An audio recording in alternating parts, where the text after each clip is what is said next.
All right, guys, what's going on today? I am here with the awesome Erik Garcia, a certified financial planner and also a chicken lover.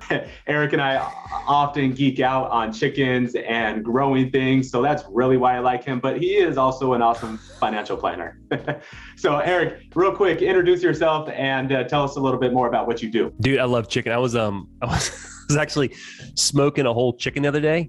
Okay. And I had let the live chickens just kind of wander the yard. Yeah. So I'm pulling this like whole raw chicken out of the container that's been marinating in. As my 3 chickens walk up to me, I felt a little guilty. I felt a little guilty that they had to see that, but you got to let them know who's in charge. That's my hobby. Backyard chickens is my hobby. My profession. I am a certified financial planner, like you said, Michael, financial advisor. You know, we work with clients investing their stock market investments.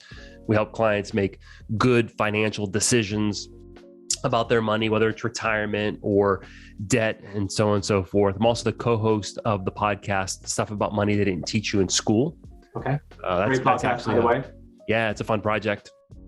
So you can check it out, or your viewers can check it out at stuffaboutmoney.com or any of their podcast listening apps. Okay. And we'll link it down below as well so everyone can see it.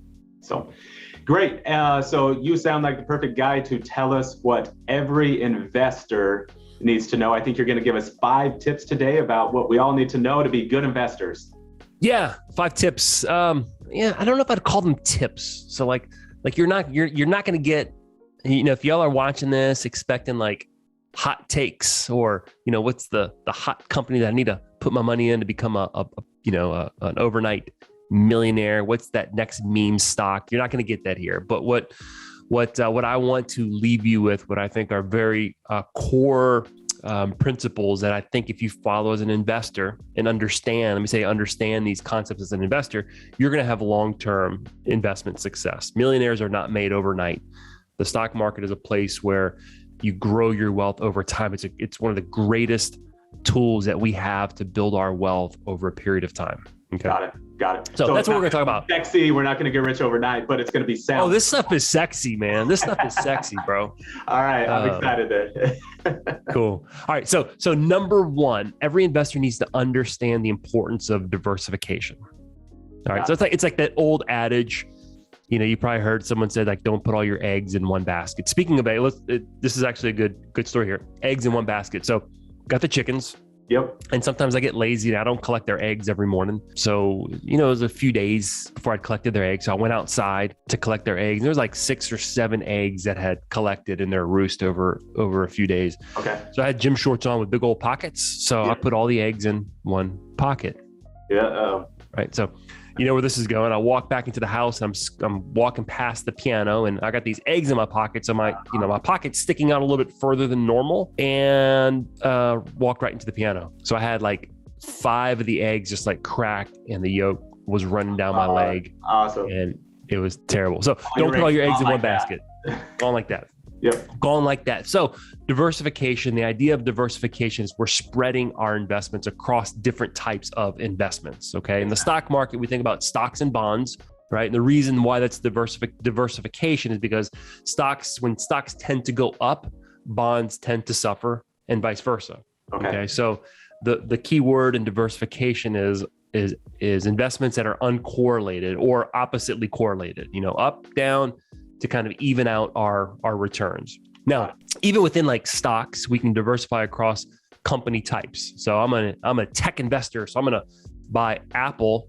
I want to diversify. I'm going to buy Apple and Microsoft. Oh, I want to diversify more. I'm going to buy Apple, Microsoft, and Google. Well, we diversified across companies, but now we're in one industry, technology. So we can diversify across industries. I'm going to buy oil or energy and technology, or healthcare and banks. Okay. And the same thing with bonds. There's different types of bonds. They react a little bit differently. Short-term bonds, long-term bonds. So again, the key is we want assets that kind of move, that don't always move the same way at the same time. Makes sense. And then you can think of like, we're business owners, further diversification as we invest in our businesses. And I'm going to say this, business owners, if you're watching this and you're a business owner, we're the worst at diversification because we have all of our eggs in like the one basket of our business. You're absolutely right. Yep. It's going to make sense to some degree. Well, when you're first starting out, you're a small business owner. That's your baby, right? You want to put all your money into that to be able to grow it. So you can't diversify. You can't diversify a little bit of money. It's really hard to. So number one is investors need to understand the importance of diversification. Number two, and this is probably, if you take away anything from this conversation, if you can understand the power of compound interest, yes, you will do yourself a huge favor. So let me read to you really quick what some really smart people, smarter than me, said about compound interest real quick. So this is Ben Franklin. He's known for his quips, right? Benjamin Franklin. He said, so compound interest, it's money makes money, and the money that money makes money. Got it. Right. So like I invest money today and it earns a rate of return or an interest rate, okay, for the year. And then next year, if I keep that money invested with the money that it earned, all that earns money. And then in the third year, all the money that was earned in year 1, 2, and the original money is earning money. And you do that over a long period of time, that's compound interest. So it's like a snowball going down. It's a snowball, right? Yeah. It's exponential growth. Think of it this way. There's a rule we call the rule of 72. Okay. It's just a really easy way to kind of, I have money today. How much is it going to be in some future period of time? So like what the rule of 72 says, you take the amount of interest or return you can earn on your money, divide it into 72. That's how long your money is going to take to double. So for example, if I have $1,000 today and I'm sitting in the bank earning, let's be generous, earning 1% in the bank. Okay. We're being generous. 72 divided by 1 is 72. It's going to take me 72 years for my 1,000 to double. Okay. If I invest it in something a little bit more risky, like the stock market. And we're going to talk about risk here in a second. And I can earn, let's just say 10%, just to make the math easy on my money. 72 divided by 10 is 7.2. My $1,000 will double in 7.2 years. Got it. Okay. So real simple. Okay. So the more time you have, the more time your money has to grow, and the more risk you're willing to take with your money and can earn on your money, that's just going to continue to snowball, like you said, and grow exponentially. So if you're young and you're like, hey, I only have like $50 a month to invest, it doesn't matter. You need to start investing that because over time, it's going to grow exponentially, essentially. Yeah. Let me say, if you're like, when you say young is so relative, right? I think if you have a 10 plus year time span, like you can really take advantage of compound interest. That's you haven't lost your chance, even if you're listening to this and you're not quote unquote young. I'm doing air quotes if you're not watching, if you're just listening. So you shouldn't be discouraged if you're in your 50s and be like, oh, it's too late. I can't take advantage of compound interest. There's still time, essentially. No, this is why it's so important. I talk to people who've like, let's say they've left the job in the past and they've got a 401k or an investment account or retirement account that they've lost track of, right? They don't know how it's invested. And like 10 years later, they open up a statement. They've been sitting in cash for 10 years. It's like, oh my gosh, you got to keep track of all this stuff. So take advantage of time and growth. That makes sense. So here's what Warren Buffett said. Warren Buffett said, my wealth has come from a combination of living in America, some lucky genes, and compound interest. Wow. That's pretty powerful. Let me just kind of wrap up compound interest with this. So let's say you have $10,000 today. Okay. And you have 30 years till retirement. Okay.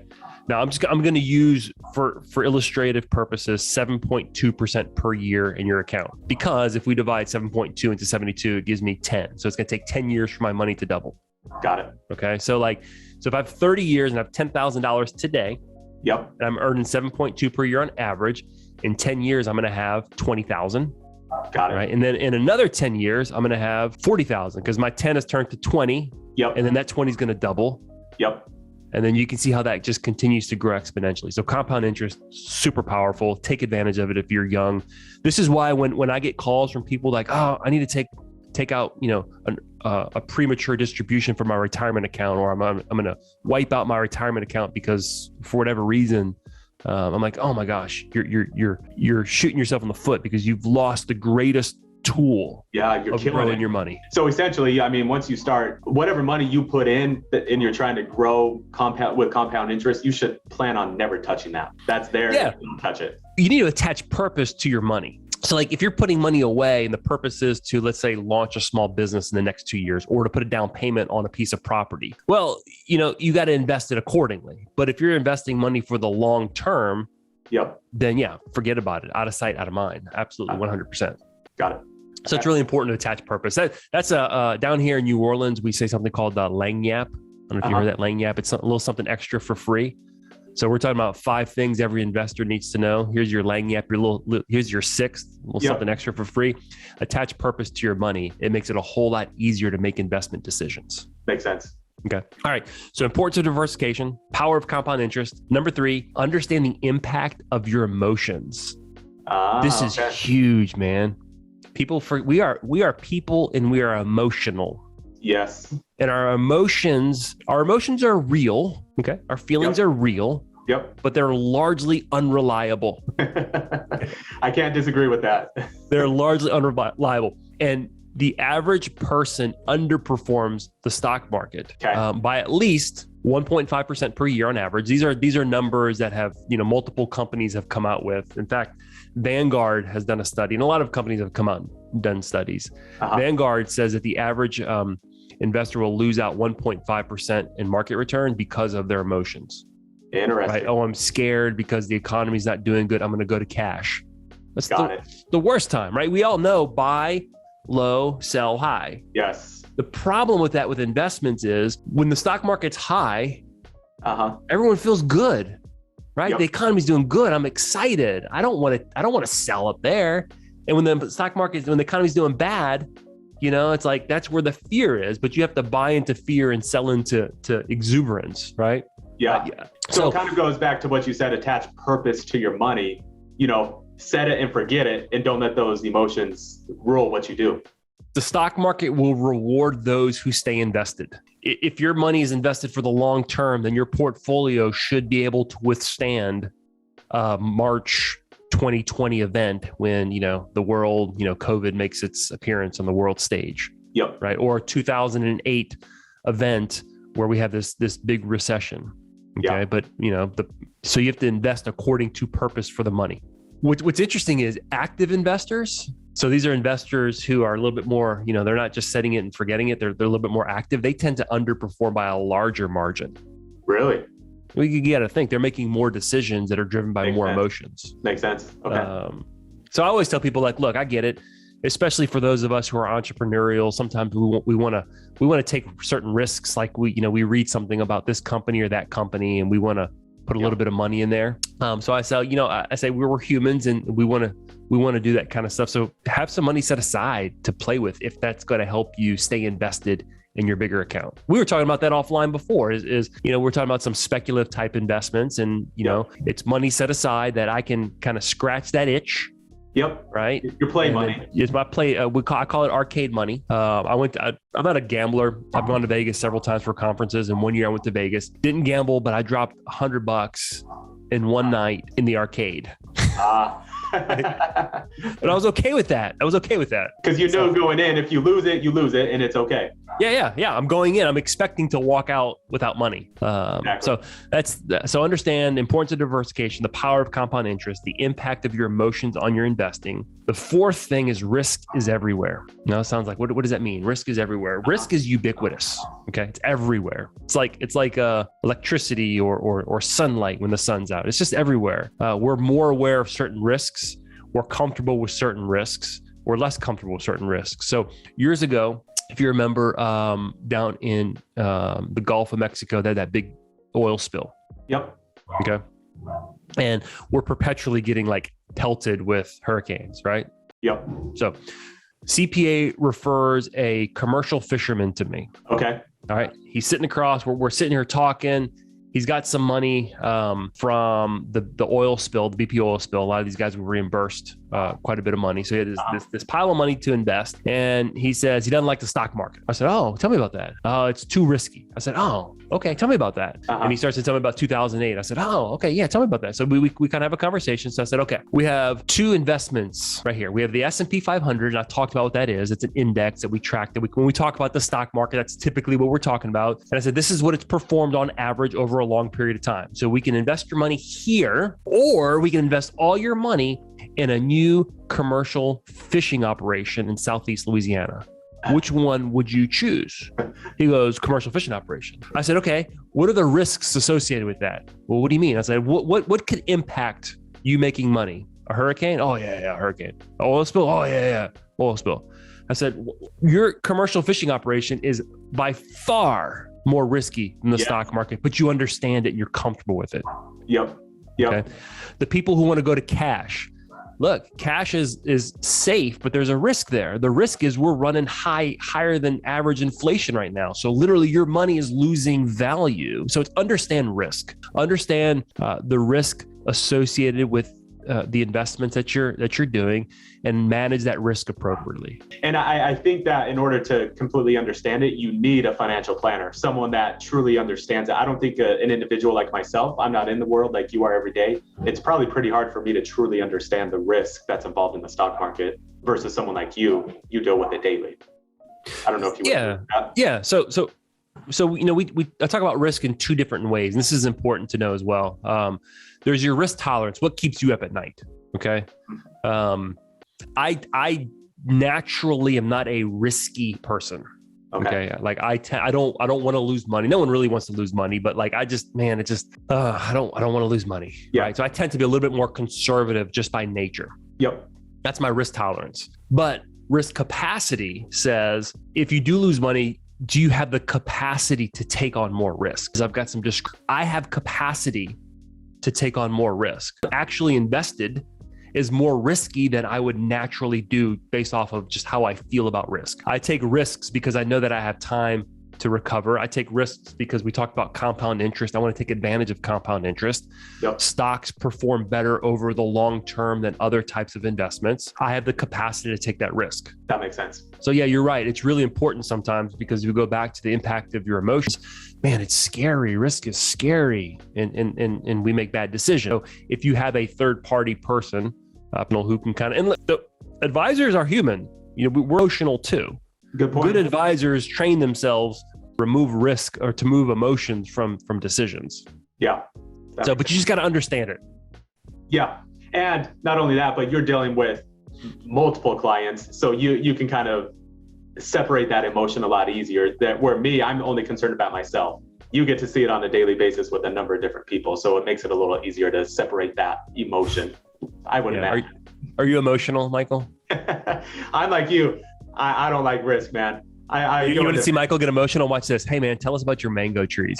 I never thought I got emotional until I started talking to people about mangoes. I didn't think I was being emotional, but people are like, dude, you get really into this stuff. And I'm like, dude, really? I guess I do. That's the problem. This is it. So like you get really excited about an investment and you buy more of it. And you're excited and you buy more of it. Next thing you know, you have 7 mango trees and you got nowhere to plant them. Right. There you go.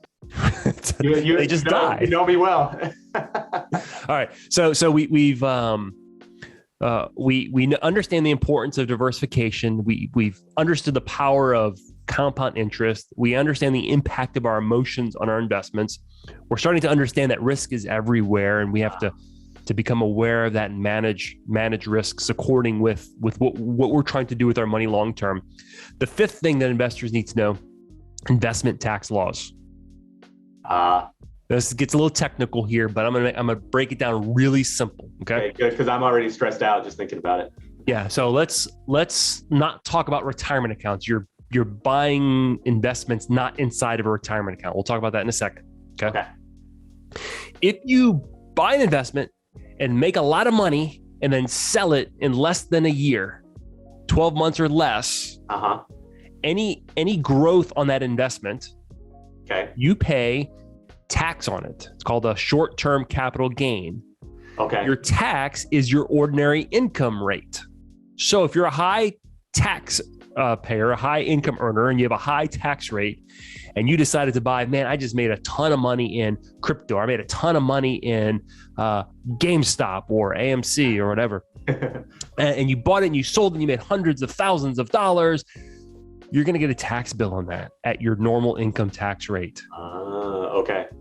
So if you went and bought the big house and the expensive car or, whatever, and didn't put some aside for taxes, you are going to be in trouble. You owe that. That's only if you sell within the 12 months. Within the 12 months or less. Now, there's a long-term gain. So if you sell after 12 months, so like on the 13th month, the first day of the 13th month, and you sell, you're going to pay gain. You're still going to pay tax, but it's at a lower tax rate. It's at the long-term capital gains rate. Okay. It's a big deal. If you're sitting at a 25, 30, 35% tax bracket, yep, and you sell on the 11th, the 29th day of the 11th month or the 12th, yep, month, and it's a difference of 10 or 15% in tax rate. Yeah. Big number. So understand the tax laws. Okay, short-term capital gains.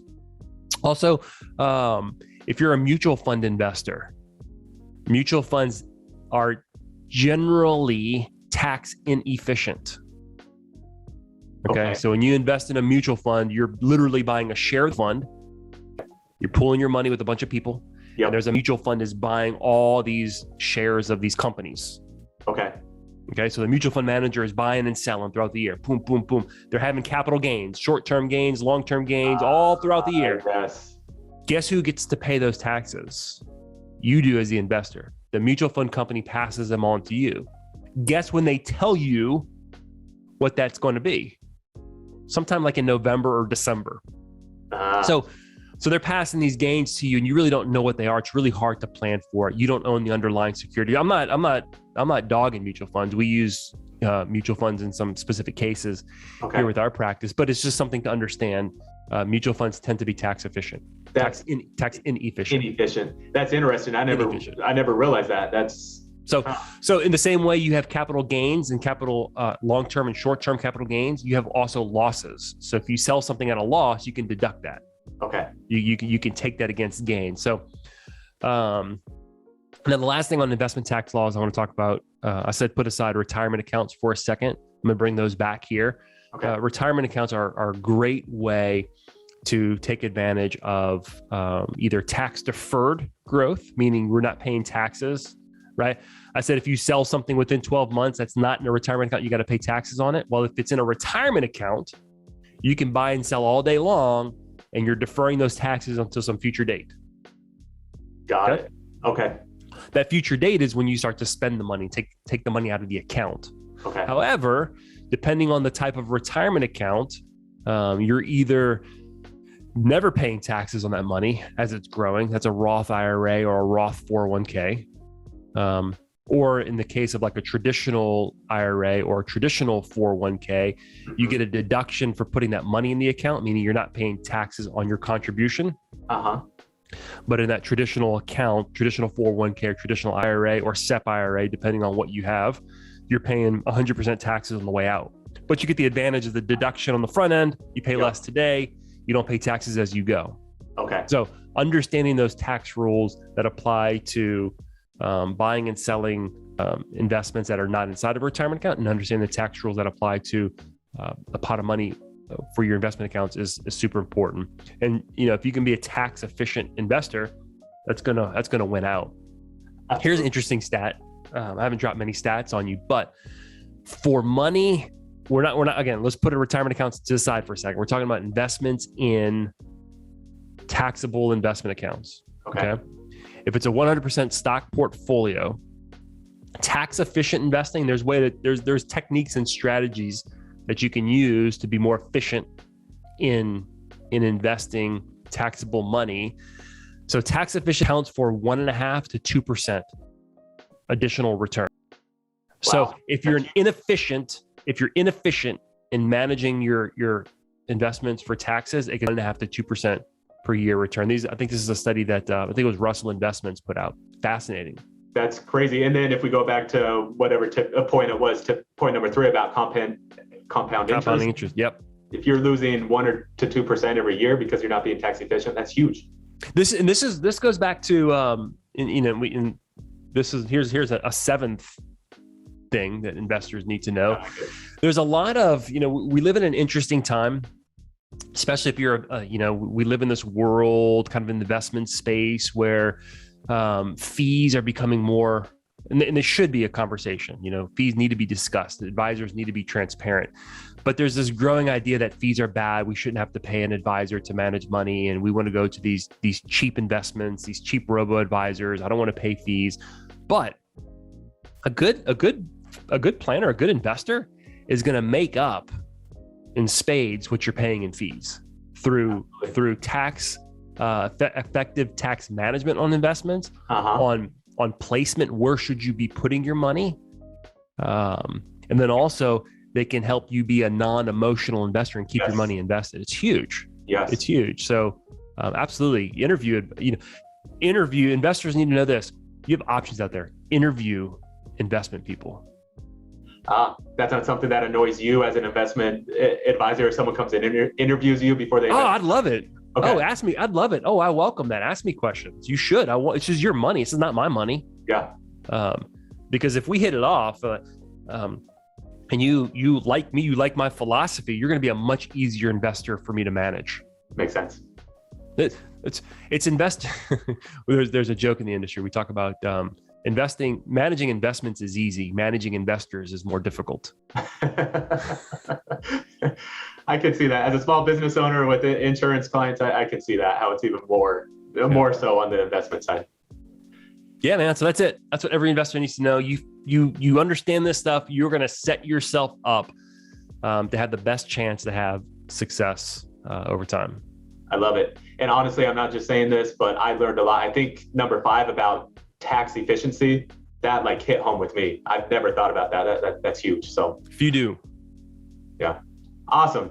Thank you, Erik. Appreciate it. My pleasure. As I said, I will put everything down below so you guys can reach out to Erik. Maybe you can interview him. Maybe he'll be your financial planner. All right. Thanks, Erik. Don't put all your eggs in one pocket. There you go. Thanks, Erik. We'll talk to you later.